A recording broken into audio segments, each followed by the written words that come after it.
convite ao estudo. Esse é o tema de hoje, está no Palavras de Vida Eterna, em 122, uma fotografia de Emmanuel, através de Chico Xavier. E um convite para o microfone funcionar também. Você está convidado a funcionar. Ele aceitou, então assim a gente continua. O Emmanuel sempre pega uma epístola para poder basear o ensinamento dele. Dessa vez ele pegou a epístola de Pedro, segunda epístola, seguinte texto: E vós também, pondo nisto mesmo toda a diligência, acrescentar a vossa fé, a virtude, e a virtude, a ciência. Então, basta a fé? Não. Então, em primeiro lugar, muitas almas vieram a esse planeta com muita fé, que queriam fazer coisas, transformações e etc., mas acabaram se perdendo no caminho. Não são poucas as almas que passaram por isso. Isso porque existem vários tipos de fé. Nós falamos da fé vacilante, da fé cega, da fé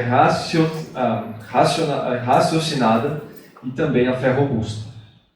Essas fés dependem da intenção e vontade de cada um. Quando a gente fala da fé cega e da fé vacilante, são essas que produziram males que a gente viu na humanidade. Hannah Arendt tem um livro que ela chama da abanalização do mal. A gente viu no Terceiro Reich uma série de questões que aconteceram justamente por existir essa fé cega. Todo mundo está fazendo, então também eu tenho que fazer. E nós espíritas entramos num departamento de autorresponsabilidade. Não é porque todos estão fazendo que nós temos que fazer. Por quê? Nós prestamos uma atenção e contas com a providência divina. Então, em primeiro lugar, a nossa consciência. Aquele velho adágio de colocar a cabeça no travesseiro é um dos melhores exames que a gente pode fazer no nosso dia. O que dirá, então, o final de uma encarnação? Então, em primeiro lugar, a consciência está em paz? Isso é importante. Porque quando a gente fala de saúde, um dos principais elementos é essa questão também da bondade e de consciência. Muito bem, falamos da questão da fé. E a fé? Será que ela produziu grandes coisas na humanidade? Sem dúvida. Não por acaso, quando Cristo comparava a fé, ele dizia da semente de mostarda. Agora, por que a semente de mostarda e não outra semente e não outro elemento que estão muito menores do que uma semente de mostarda? Porque nós estamos falando de uma fé viva, uma fé que frutifica. Esse é o convite que está sendo feito. Então, são dois elementos na evolução espiritual, são duas asas, é importante a gente buscar evoluir. Primeiro, a asa da moralidade. A bondade, moralidade é uma asa. Mas essa asa é suficiente? Não, falta outra asa. E essa outra asa é a asa do conhecimento, a asa da intelectualidade. Então, estar imbuído de boas intenções, isso é louvável, mas não é o suficiente. É preciso também ter conhecimento, é preciso desenvolver isso. Até porque nós vimos uma série de descalabros na nossa história, como, por exemplo, a Santa Inquisição, que, convenhamos, de santa não tem nada. Então a Santa Inquisição foi arvorada no Evangelho, foi fundamentada no Evangelho, assim como a escravidão e outros aspectos. Em decorrência de tudo isso, muitas pessoas se afastaram da religião. Como pode, em nome de Deus, ter isso? Como pode uma religião fazer isso? No entanto, é preciso pontuar que isso não é a palavra de Deus. Isso é a vontade do homem. Isso é uma coisa muito diferente entre a vontade divina e a interpretação que nós temos. É natural a gente ver muitas pessoas interpretando passagens a seu bel prazer. Até porque, se a gente for olhar o Evangelho, está falando: amai os vossos inimigos, perdoar 70 vezes 7 vezes.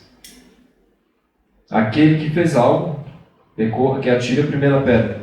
Quem com ferro fere, com ferro será ferido. E ainda assim se justifica isso? A gente começa a ver que houve uma série de desvios. E nesse sentido, desses desvios, foram os motivos pelos quais o Espiritismo teve que vir, o advento do Consolador. Porque os caminhos estavam sendo desvirtuados. Não foi por outro motivo que no próprio Evangelho de João, o Cristo diz: eis que não vos deixarei sós, né? Enviarei um outro Consolador que haverá de explicar tudo aquilo que eu disse, porque muitos não entenderão. E convenhamos, 2000 anos se passaram e muitos não entenderam. E até hoje a gente está tentando entender o que é o Evangelho, né? Que não é um livro, que não são palavras, mas é um roteiro moral e todo dia nós estamos sendo convidados. E nesse sentido ele falou que viria o Consolador. E várias almas aqui reencarnaram para preparar este caminho. Porque um dos grandes erros que tivemos, que Emmanuel é muito combativo nesse sentido, é que a religião passou a ser algo de foro externo. Ela passou a ser atrelada ao Estado, e não de foro íntimo. E a religião deve ser de foro íntimo, e não como ferramenta e instrumento de poder, e jamais como algo temporal. E nesse sentido, nós começamos a ver que precisávamos de um outro olhar. Emmanuel vai ser extremamente agressivo nas suas falas, nas suas colocações, no livro A Caminho da Luz, quem tiver a oportunidade, leiam, em relação à infalibilidade papal, em relação à figura do Papa como representante maior de Deus na Terra. Ele falou isso não deveria ter acontecido, e isso acabou gerando uma série de problemas. E aí vem o Espiritismo. Aqui numa casa espírita, vocês não vão ver nenhum sacerdote, vocês não vão ver pessoas, né, que acabam dedicando sua vida apenas e tão somente a isso. Chico Xavier era funcionário público, Divaldo Franco, funcionário público, Haroldo Dutra Dias, funcionário público, são pessoas como nós, e que buscam a religião como ferramenta de lapidação e instrumento de salvação, no sentido de transformar. Então são duas as asas que nós precisamos entender. Só que muitas almas tinham o conhecimento e tinham a moralidade, mas caíram.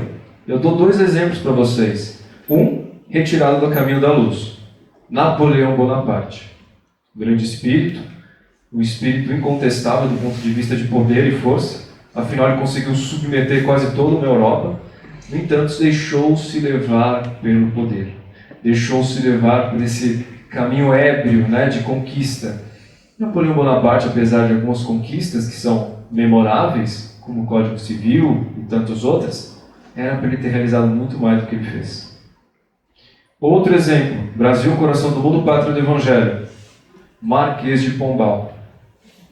Marquês de Pombal, por incrível que pareça, era um espírito de escola, um espírito de luz, um espírito que veio aqui para fazer grandes transformações. E foi ele o responsável por criar intrigas, conspirações com Dom João IV em relação aos jesuítas que estavam no Brasil. Dizem que se os jesuítas tivessem continuado a missão deles no Brasil, tão nobre de evangelização, estaríamos, quiçá, no nível dos Estados Unidos da América, em termos de conhecimento. Foi um atraso muito grande para o Brasil, em termos de educação, esse fato que aconteceu e que não era, digamos, para ter acontecido. Isso porque os espíritos têm livre-arbítrio. Então a gente começa com 2 questões, a parte moral e a parte do conhecimento. Porém, a questão fica, o que é necessário para ter um conhecimento edificante? São 2 virtudes. Primeira, temperança, que vem de tempero, né? Quando a gente coloca muito sal na comida, salga demais. Quando tem pouco sal, fica insossa, né? A pimenta e assim por diante. O mesmo para as nossas vidas. Se a gente não consegue equilibrar as nossas emoções, isso vai nos trazer complicações. Engana-se quem acha que não pode fortalecer as emoções ou cuidá-las, como a gente cuida, por exemplo, do corpo na academia. Podemos. A questão é olhar para isso.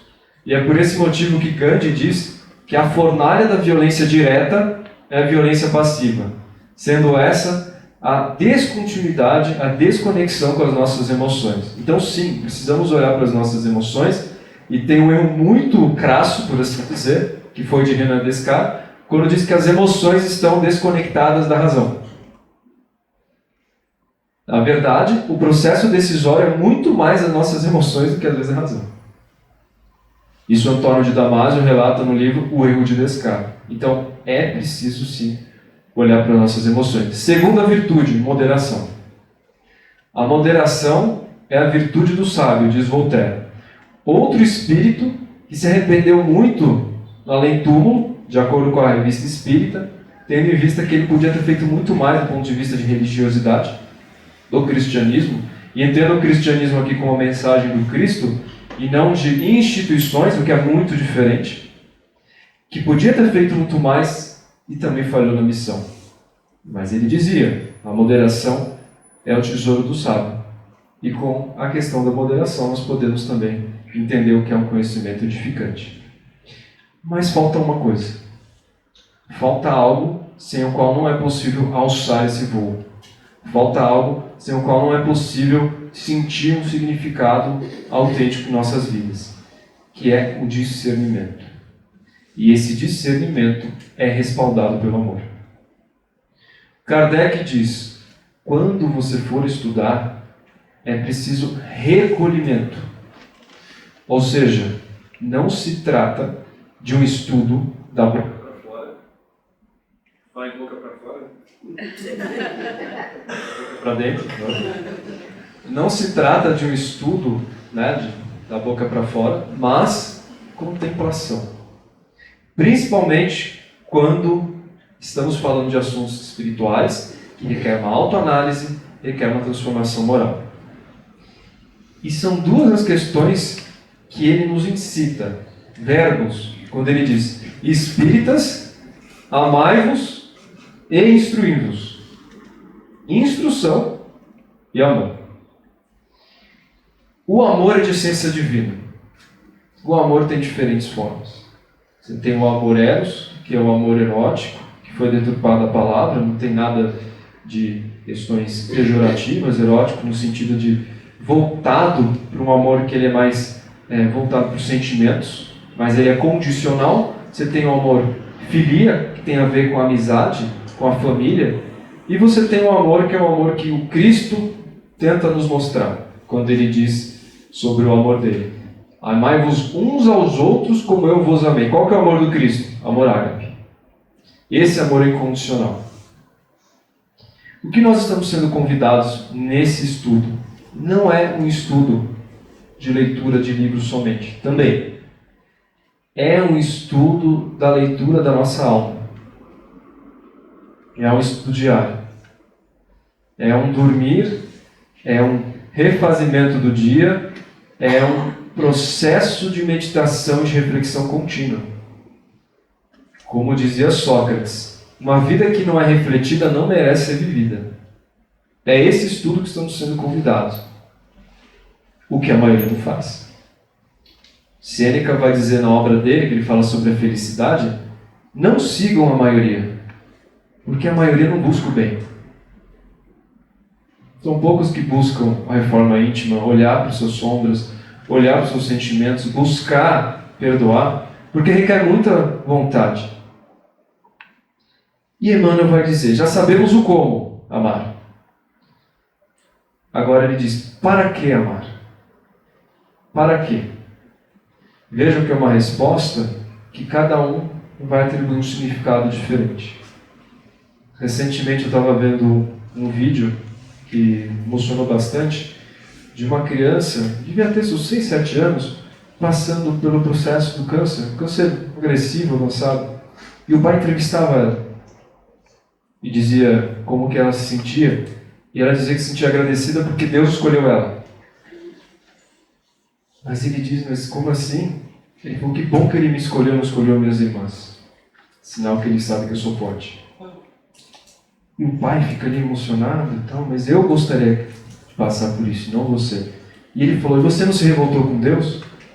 Ele falou, não, tem um motivo, e eu tenho que mostrar que eu sou forte. Né? Então tem coisas que a gente passa que tem um motivo, e isso é virtude. Virtude não é algo que acontece num piloto automático, por acaso. Virtude é construída, é fruto de uma vontade. O outro exemplo que me marcou bastante, um dos zagueiros da Chapecoense, que teve aquele trágico desastre de avião, em decorrência da ganância humana, por causa de $10 mil que foi economizado por uma questão de combustível, ceifaram a vida de muitas pessoas, com muitos sonhos e muitas famílias. Daí a gente vê o que a ganância humana traz.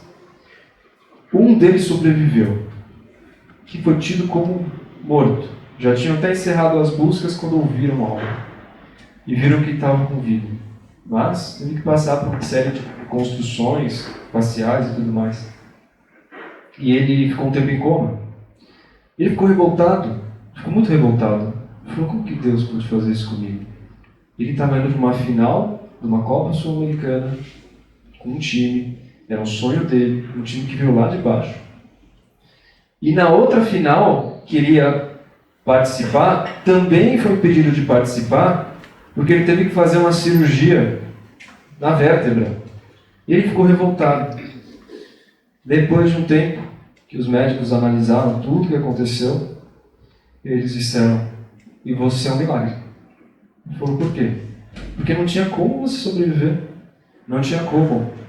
O impacto que o avião trouxe, tudo o que aconteceu, não tinha como. E ele disse, o médico, sabe por que você sobreviveu? Ou por quê? Por causa da cirurgia da vértebra que você fez. A placa que colocaram impediu que você quebrasse a sua vértebra. Então, o convite que é feito aqui é para a gente entender o para que amar. Para que passar pelo que a gente está passando. E o convite é que a gente busque isso através da caridade e através do amor. Que Deus abençoe, Deus nos nutra, que assim seja. Graças a Deus.